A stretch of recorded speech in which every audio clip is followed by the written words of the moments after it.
pensamos em acupuntura, pensamos em uma técnica que consiste em inserir agulhas bastante finas em pontos específicos do corpo, chamados de pontos de acupuntura. Mas será que é só isso? O que é acupuntura? Esse é justamente o tema desta aula. Nós vamos falar sobre o conceito de acupuntura do ponto de vista da medicina chinesa. E na medicina chinesa, a acupuntura é muito mais do que uma técnica de colocar agulhas. Ela é definida como a arte e ciência de mover o qi através dos canais e colaterais. Então, quando a gente insere uma agulha em um ponto de acupuntura, na verdade, nós não estamos obtendo uma função que está lá escrita no Atlas. Na verdade, nós estamos movimentando o qi através dos canais e colaterais para promover objetivos específicos. E falando em objetivos, qual é o objetivo geral da acupuntura? É promover o equilíbrio entre o yin e o yang, o alto e o baixo, a frente e atrás, e também o fluxo livre e suave do qi em todas as direções, para cima, para baixo, para dentro e para fora, em todos os canais,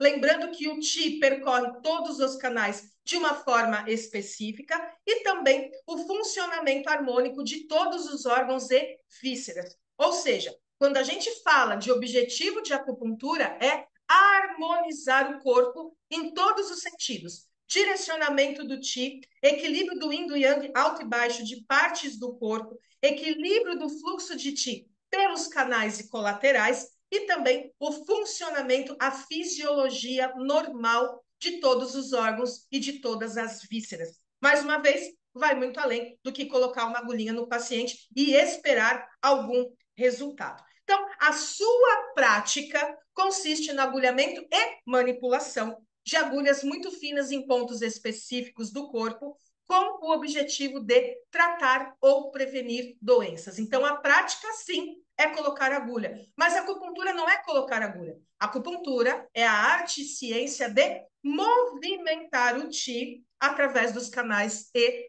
colaterais. E aí, a gente não faz acupuntura num ponto só. Nós trabalhamos com uma combinação e uma seleção de pontos, que é baseada em quê? É baseada no princípio de tratamento. Então, dentro do diagnóstico, nós vamos diferenciar a síndrome e ter um princípio de tratamento. É a partir dele que nós vamos fazer a seleção de pontos.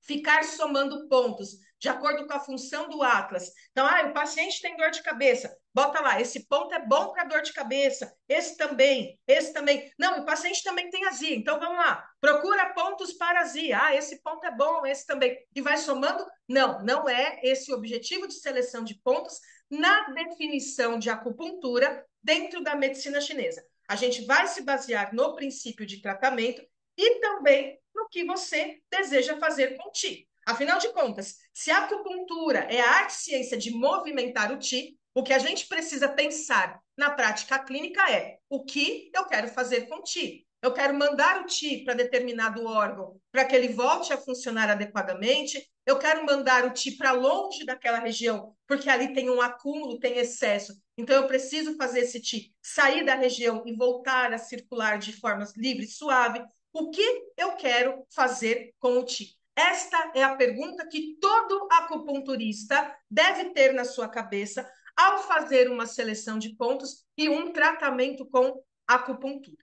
Os pontos de acupuntura, eles são selecionados de acordo com as suas características, funções ou grupo de pontos. Então, nós temos lá grupos de pontos específicos. Por exemplo, nós temos os pontos de comando, os pontos de influência.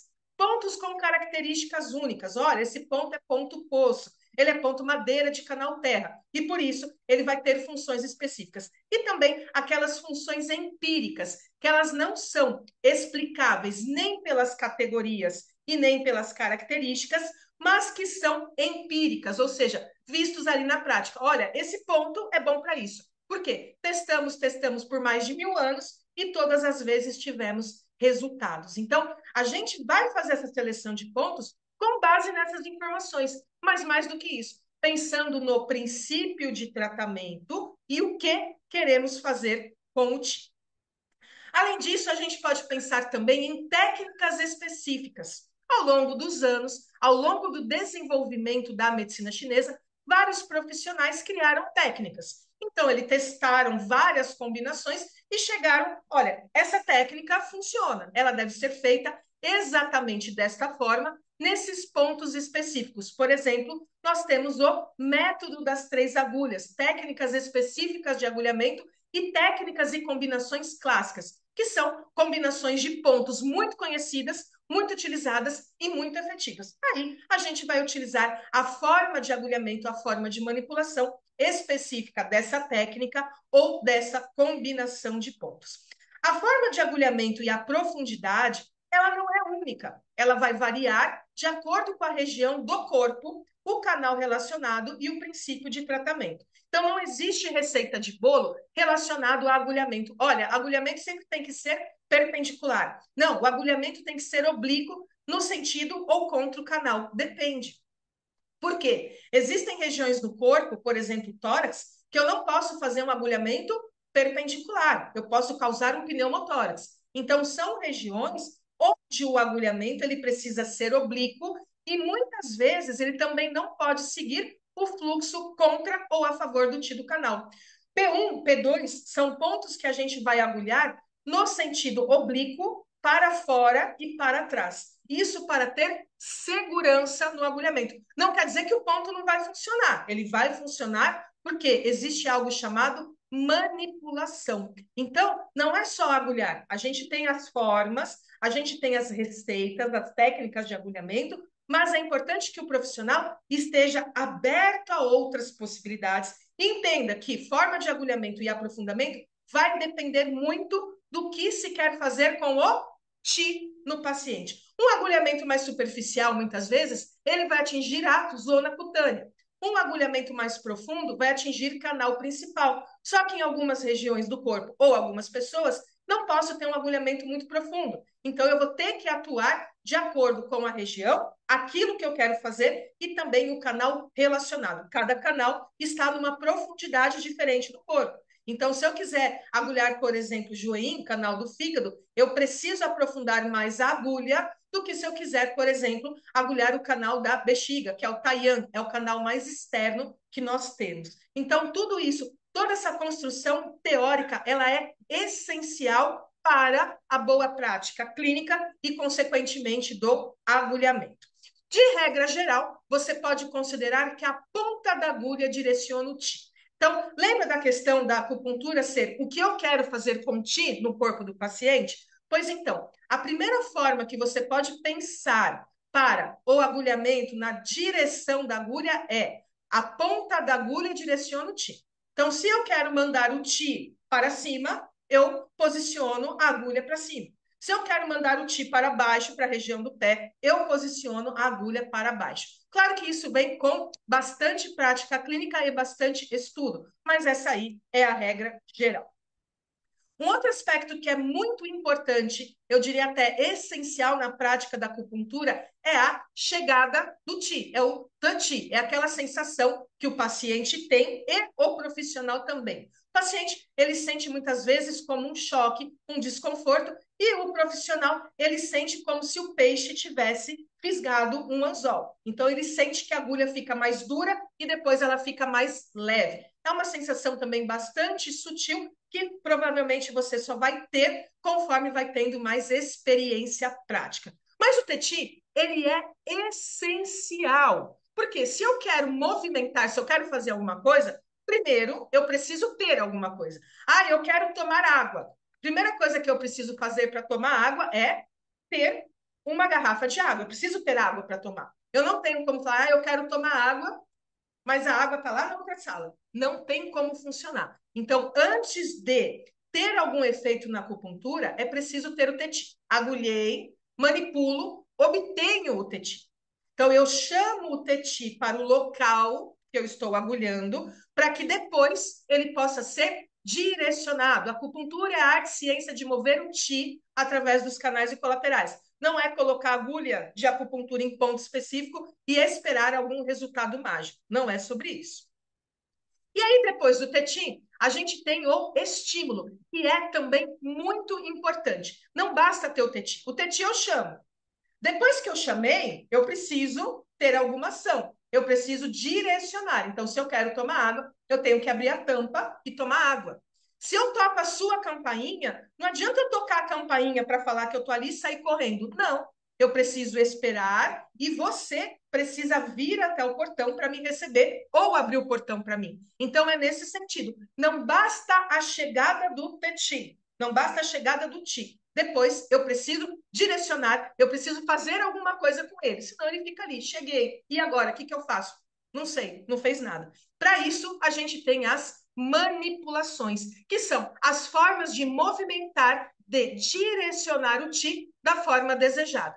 E aí, esse estímulo ele pode ser de tonificação ou dispersão. Tonificação, eu trago mais ti para a região. Eu falo, olha, preciso de mais ti aqui por algum motivo, então eu trago ti. Dispersão é o contrário. Tem demais, eu não quero ti aqui, eu quero mandar o ti para longe.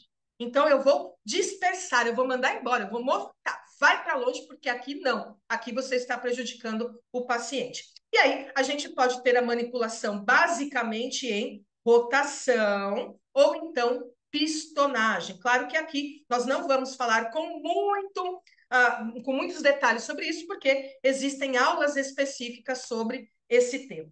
E para finalizar, vamos falar do uso do mandril. Obviamente que o mandril ele facilita muito a prática clínica do profissional e também a vida do paciente, porque às vezes o agulhamento fica mais indolor. Mas tem algumas questões que precisam ser consideradas. Primeiro, a acupuntura chinesa não usa mandril. Para a gente é muito importante ter a sensibilidade do agulhamento, ou seja, sentir aquilo que você está perfurando, qual é o tecido e também sentir o teti. Na verdade, o uso do mandril ele foi desenvolvido por um profissional japonês que era deficiente visual. E aí depois o mandril ficou sendo utilizado na acupuntura japonesa. E aí não é simplesmente colocar a agulha no mandril e colocar no ponto de acupuntura. Existe toda uma técnica de posicionamento do mandril e também do pressionar da agulha no ponto específico de acupuntura. Então, cuidado. Mandril não serve para você facilitar a sua prática clínica. Quer usar mandril? Vai estudar, então, a acupuntura japonesa. A chinesa não usa mandril e, com certeza, a prática clínica feita sem mandril, ela é muito mais efetiva porque você, profissional, consegue sentir o agulhamento e todos os aspectos relacionados à acupuntura, a arte e ciência de mover o ti. E só um detalhe importante, o agulhamento bem feito não dói. É preciso treinar o agulhamento para que quando você chegar no paciente, esta perfuração inicial não cause nenhuma dor ao seu paciente. Se o seu agulhamento é muito dolorido, significa que a sua técnica de agulhamento não está boa ou que a qualidade da agulha que você usa também não é boa. Aí você precisa repensar a sua técnica e a sua agulha, porque não é para doer. Essa história de falar que o mandril é bom porque não dói, na verdade, é uma justificativa muito ruim, porque com o mandril não dói, óbvio, mas também você não faz o agulhamento da forma correta, como seria adequado de acordo com a medicina chinesa, com a acupuntura chinesa. Essa aula fica por aqui. Eu espero que você tenha gostado e que você tenha compreendido o que, na verdade, é acupuntura. É muito mais do que uma técnica, é uma ciência e uma arte de mover o ti através dos canais e colaterais, proporcionando equilíbrio e a harmonização do corpo do seu paciente, ou seja, para resolver as suas queixas e os seus desconfortos. Dúvidas e comentários? Deixa aqui embaixo que eu volto para responder. Se não, a gente se vê numa próxima aula aqui da Academia do Aprendiz. Até lá, tchau, tchau.